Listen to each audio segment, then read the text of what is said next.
వెంకటేశ్వర గారు వెటర్నరీ డాక్టర్గా ఉండవలసినారు మీరు. టూ లెగ్డ్ ఎనిమల్స్ ట్రీట్ చేయడానికి వెళ్ళాము పోలీస్లో. సార్, డాక్టర్ అయిన మీరు ఇందులో రావడానికి బై ఛాన్సా బై చాయిసా? First question sir.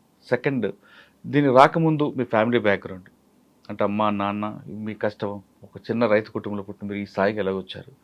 Maharashtra policing వెళ్ళిన తర్వాత ఫస్ట్ పోస్టింగ్లోనే మీకు నక్సల్స్ ఎఫెక్ట్ ఏరియాలో పనిచేసినప్పుడు మీకున్న మెయిన్ ఛాలెంజ్ ఏంటి?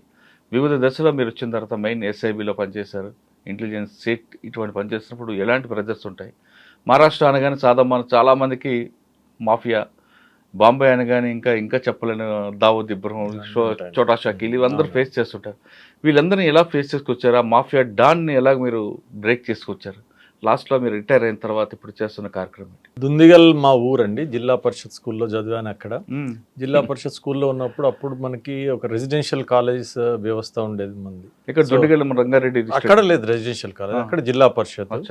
సో అది అయిన తర్వాత దుండిగల్లో చదువుకున్న టైంలో సాధారణంగా అక్కడ ఫ్లైట్ ల్యాండ్ అవుతుంటే చాలా మందికి పిల్లలకి ఆ ఫ్లైట్ అవ్వాలని, ఎక్కువ ఎక్కాలని, పైలట్ అవ్వాలని ఉంటుంది. మీరు రాలేదు ఇప్పుడు? మాకంటే 69లో ఫస్ట్ ఫ్లైట్ అక్కడ ల్యాండ్ అయిందండి. సో ఆ ఫ్లైట్ చూడడానికి మేము ఎడ్ల బండి కట్టుకొని పోయాము యాక్చువల్లీ ఎయిర్ ఫోర్స్ అకాడమీలో. విమానం చూడడానికి పిట్టలాగా, దాని తర్వాత పెద్దగా అని కళ్ళు విప్పారిన నేత్రాలతో చూస్తూ దాన్ని. సో ఇన్స్పిరేషన్ అంటే మేము చదువుతూ పోయాం, ఎంజాయ్ చేయడం. అంటే కెరియర్ ఇది కావాలి అది కావాలని లేదు అప్పుడు. సో దాని తర్వాత +2 లెవెల్లో ఇంటర్మీడియట్ పోవాల్సినప్పుడు తో మా క్లాస్మేట్ ఒక అమ్మాయి చూసి చెప్పింది, అదే రెసిడెన్షియల్ ఏదో కాలేజ్ ఉంది, దాంట్లో పడింది అడ్వర్టైజ్మెంట్, యూ కెన్ గో అని.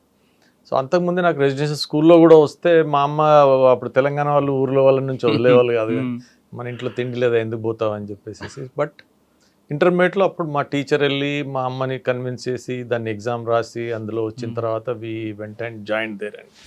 సో రెసిడెన్షియల్ కాలేజ్ చాలా బ్రహ్మాండంగా ఉందండి. అది అప్పుడు నరసింహారావు గారు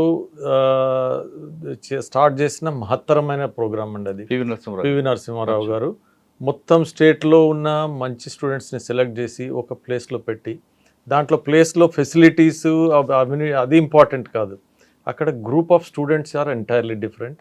తర్వాత టీచర్స్కి ఆల్మోస్ట్ డబుల్ శాలరీ ఇచ్చి వాళ్ళు పెట్టేసేసి గురుకులం లాగా ఇది బ్రహ్మాండమైన ఎడ్యుకేషన్ మాకు ఇచ్చారండి. గవర్నమెంట్ చదువు నాగార్జున సాగర్లో ఏపీ రెసిడెన్షియల్ జూనియర్ కాలేజ్ బ్రహ్మాండంగా ఉండేది. అప్పుడు ఎంత అండి, గవర్నమెంట్ పర్ డే ₹4, ₹4.25 ఖర్చు పెట్టేది. కానీ బ్రహ్మాండమైన nutritious food, education high standard. ఇప్పుడు వచ్చిన రెసిడెన్షియల్ కాలేజీలన్నీ ఆ మోడల్లో. మాకు 5 గంటల ఉదయం నుంచి రాత్రి 10:30 వరకు ఎవరో ఒకరు టీచర్ ఉండేవాడు మెంటర్ చేయడానికి.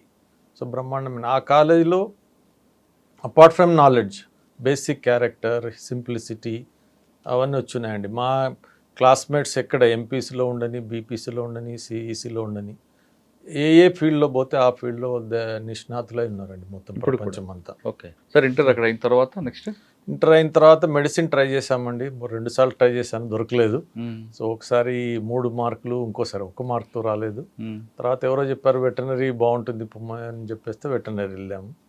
సో వెటర్నరీలో చేస్తూ ఉన్నప్పుడు మా సీనియర్స్ అంతా అప్పుడు బ్యాంక్ ఎగ్జామ్స్ చాలా వచ్చేవి. బ్యాంక్ ఎగ్జామ్స్ ఓకే రాద్దామని చెప్పేసి ప్రొబేషనరీ ఆఫీసర్ SBIలో నేను జాయిన్ అయ్యాను. దాని తర్వాత మళ్ళీ ఎవరో మా సీనియర్కి, ఒక అతనికి 5 ఏళ్ళ సీనియర్కి IAS వచ్చింది కేరళలో. సార్ మీ వెటర్నరీ రంగా రాజేంద్ర నగర్లో. అక్కడ అందరు కూడా మంచి జెమ్స్ ఉండేవాళ్ళు. అంతా గ్రౌండ్ అంతా farmers Sons, mostly middle class వాళ్ళు ఎక్కువ. దాంట్లో వాళ్ళు అతనికి వచ్చింది కాబట్టి మనం కూడా చదివి ట్రై చేయొచ్చు అని చెప్పేసి అంతా మీరు అన్నట్టు by choice or by chance, it is more by chance only. So అందరం కూర్చొని చదువుకున్నాము, వచ్చింది అంతే. అది మోర్ ఆన్ లాటరీ. బికాజ్ మేము చదివిన 4 గ్రూప్లో మిగతా 3 నాకంటే చాలా తెలివైన వాళ్ళండి. దీంట్లో వచ్చింది అంతే. సో ప్రాక్టీస్ చేయలేదు మీరు గవర్నమెంట్ హాస్పిటల్? గవర్నమెంట్లో నేను చేయలేదండి. చేసేలోగా బ్యాంక్ వచ్చింది. నెక్స్ట్ డే కాలేజీ వదిలేసి నెక్స్ట్ డే బ్యాంక్లో జాయిన్ అయ్యాను. 365 days SBIలో పనిచేశాను as probationary officer. 366th day civil సర్వీస్లో జాయిన్ అయ్యాను.